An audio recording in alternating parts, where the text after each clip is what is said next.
Hello and welcome. You're listening to the Evolvepreneur Secrets Show for entrepreneurs. I'm your host, Brian Silverthorne, and my mission is to always help entrepreneurs make a difference and navigate the sometimes messy worlds of startup, growth, or relaunch. And today we're going to dig deep with our guest and get you the best concepts and strategies to fast track your business. And our special guest today is Ron Nussbaum. Ron had a career in the Marines and then spent a number of years in the construction industry and is now the founder and CEO of Nuttnest.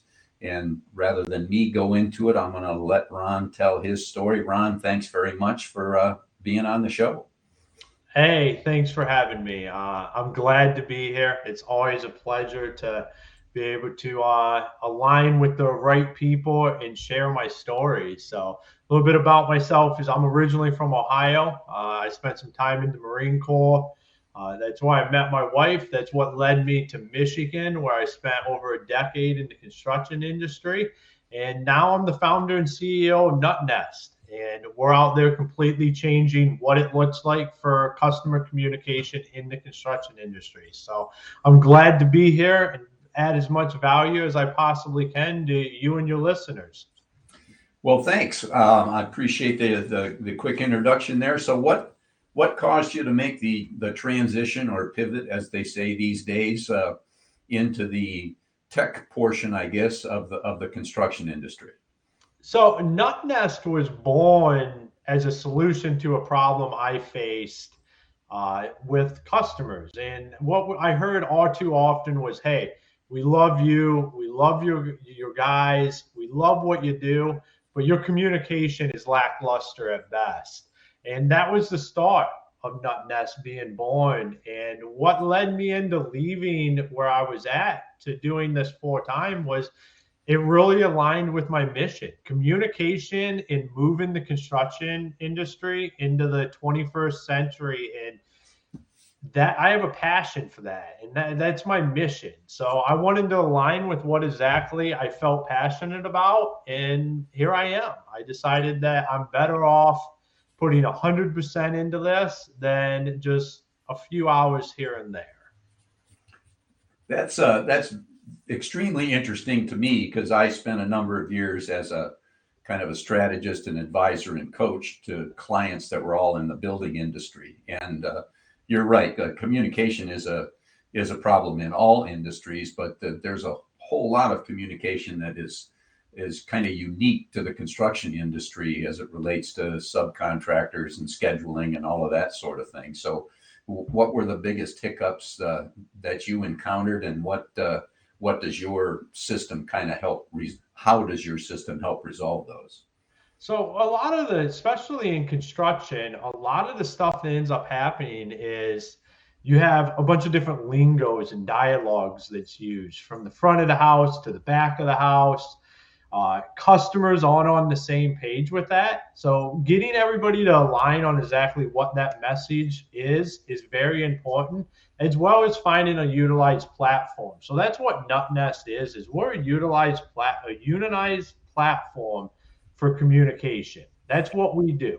What we have found is that there's just way too much stuff happening out there. You have WhatsApp, Messenger, email, phone calls, all of these different platforms that people communicate on, and nothing's centralized. So you might have your sales guys on the front end emailing back and forth and calling, and then scheduling or production, sending text messages or Facebook messages, or who knows what exactly is happening.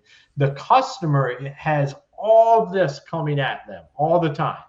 And then they don't know who exactly to reach out to.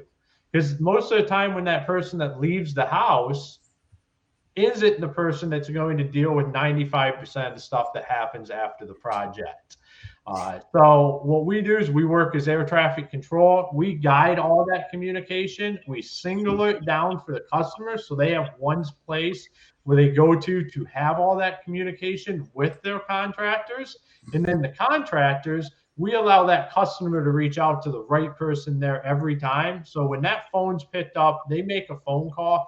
they get to who they need to talk to the first time and every time, instead of getting somebody and they go, oh, I'm not the guy. I'm sorry. That's John. Let me see if I can find him. Or, hey, I'll get you an answer and get back to you. And then that's where the ball gets dropped. Customer never gets called back. And then next thing you know, it's a highly escalated situation that would have never got there if the communication would have just been cleaned up along the way. And they would have gotten the answer to their simple question that was probably, hey, who's coming to my house, or what day are you going to be out here? Got it. Got it. Yeah, that is a huge problem, and that's sounds like an excellent solution to get it done. So the key is to get people to start using that format. So how does your ideal client find you right at the moment? So right at the moment, you can find us at nuttnest.com. You can reach out to me directly at ron@nuttnest.com, and you can find me on LinkedIn as well. I'm out here. I'm after 11 years in the construction industry, I have a pretty established network. So I'm out here. I'm talking to people in my network. We have a lot of excitement. We're gaining a lot of traction right now. Okay, that's great. So other than the people watching this podcast and that follow you on LinkedIn or other sources, how do you attract those people? What are you doing to get new clients to come and consider using your service? Yeah, so what I'm doing a lot of is networking with influencers in the construction industry right now. The thing is everybody at the end of the day is going to use our platform. And there's a lot of people that already have networks of all ideal customers, that why not have them be the one that leads the way in there, because they're going to use us anyhow. So we're doing a lot of networking with a lot of coaches, consultants, big networks of construction companies. That's what I'm doing. I'm meeting with a lot of those people on a daily basis, and we're having great success with that because people are excited to be able to bring us in so we can bridge the gap for communication. What we do is we allow people to be very, very good at what they do, because we're good at what we do.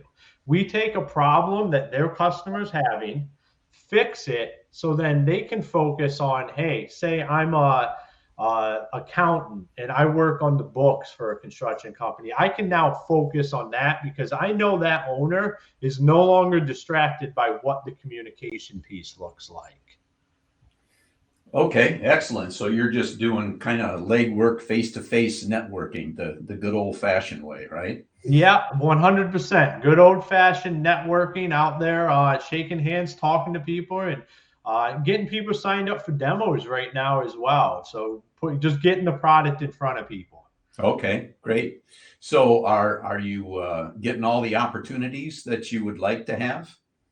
Yeah, I think it's all a numbers game, and you got to be willing to grind it out. It's one of the reasons I went full-time in this, because if it's going to be a success, which it's going to be, I need to be able to dedicate my time to do this. And when you're doing just networking and following up and making those connections, it's time consuming, but it's something that you have to do. With any startup, being not known is the biggest danger. And that's what you are when you start up. So you want to be going out there. You want to be getting your name out there.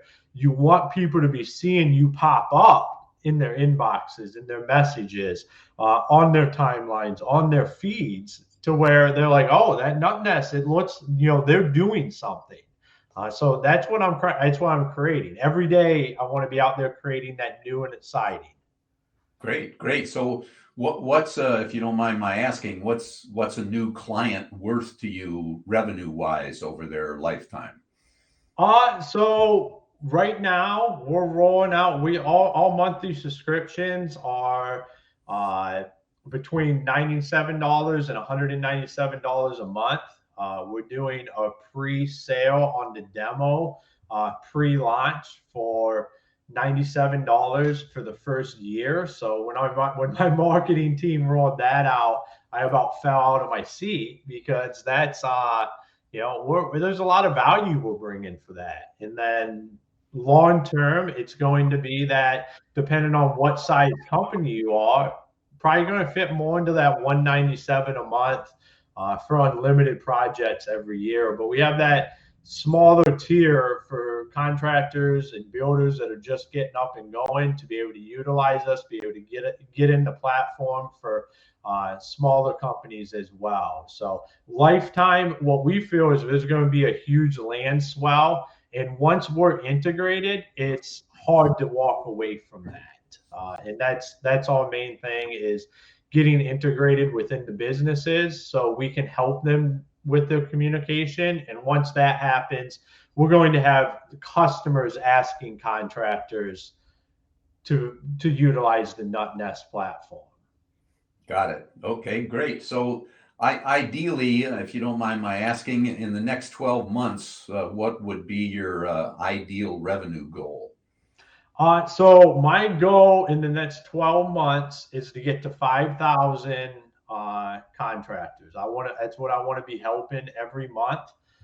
So just do a little bit of math on that, and that'll give you what our ideal revenue goal is here in the next 12 months. Okay, so 5,000 contractors at roughly $100 a month.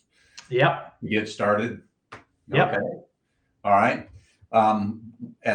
What do you see as the biggest challenge or hurdle that you need to get over to get there? I would say just the training aspect. What does that look like? Getting it worked in. It's so in the construction industry, we're at the forefront of everything shifting towards technology. It's the biggest trend in the construction industry, as well as we're seeing a lot of second generation leadership come in and just younger builders and CEOs of construction companies that are wanting a technology solution to their problems. But still, at the end of the day, we have to make sure that customers and the office staff and the field workers are utilizing it and doing what should be done. So not jumping around.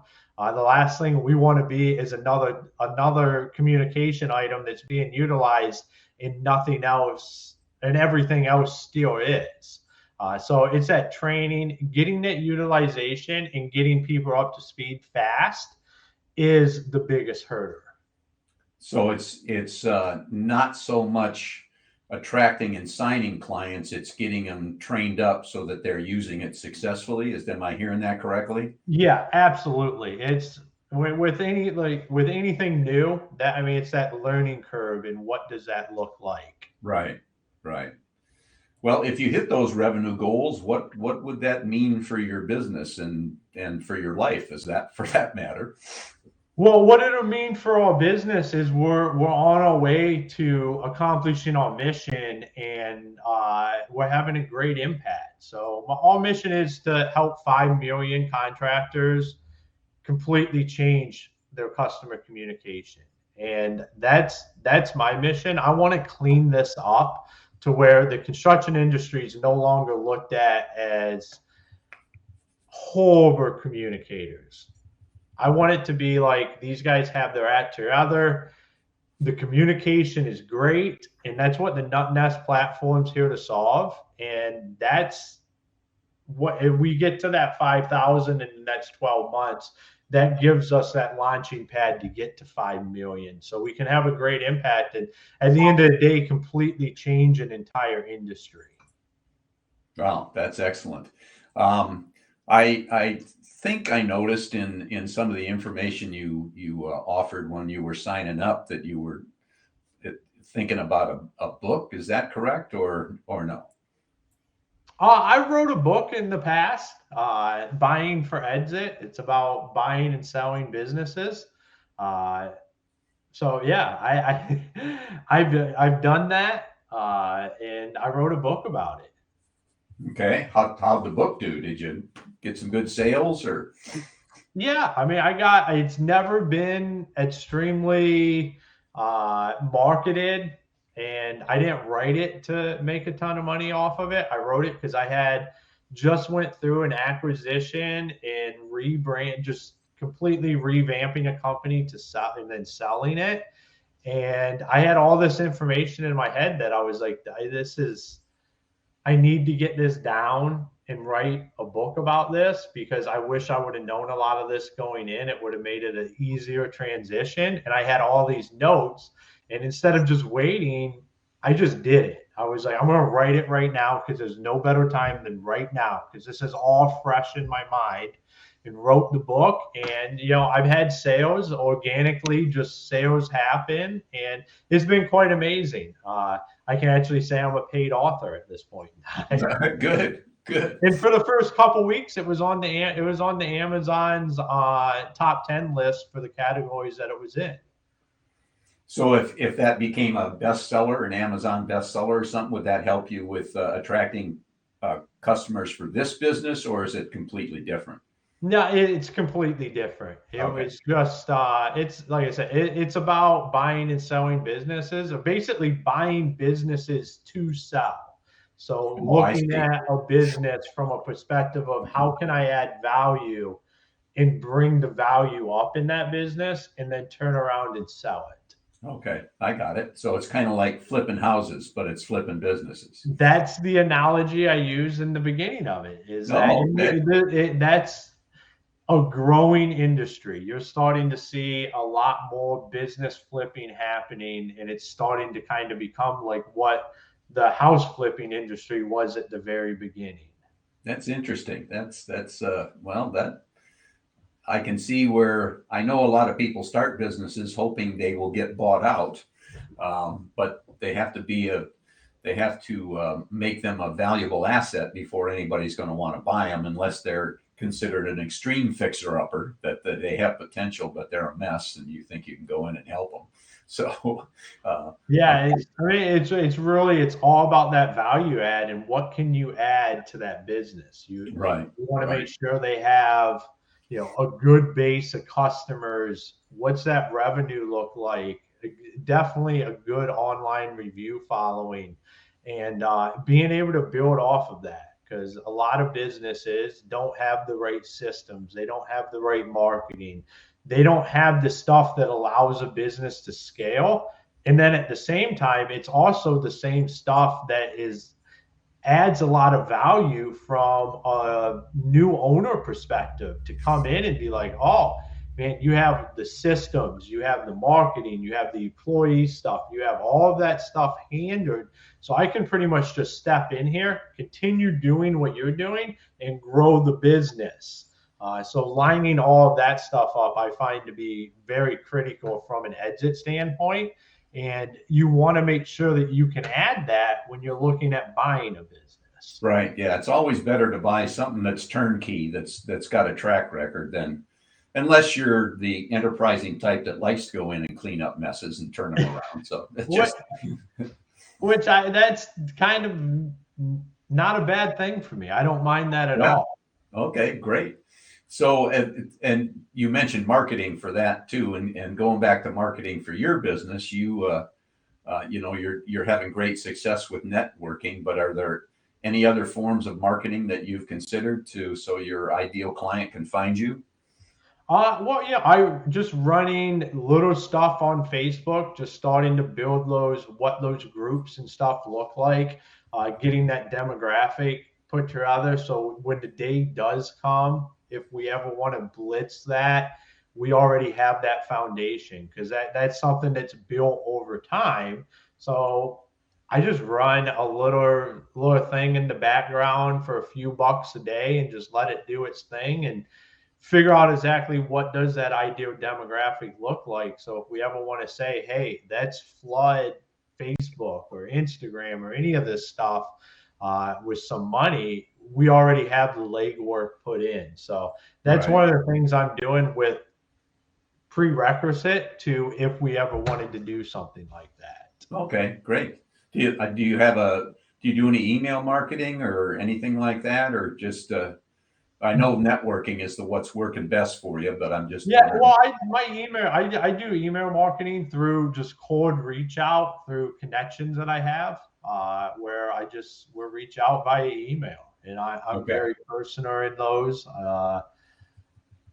Send out my message, and so far it's pretty well received. I get a pretty good response. Actually, sometimes I'm surprised with the percentage of stuff I get back. Was that right?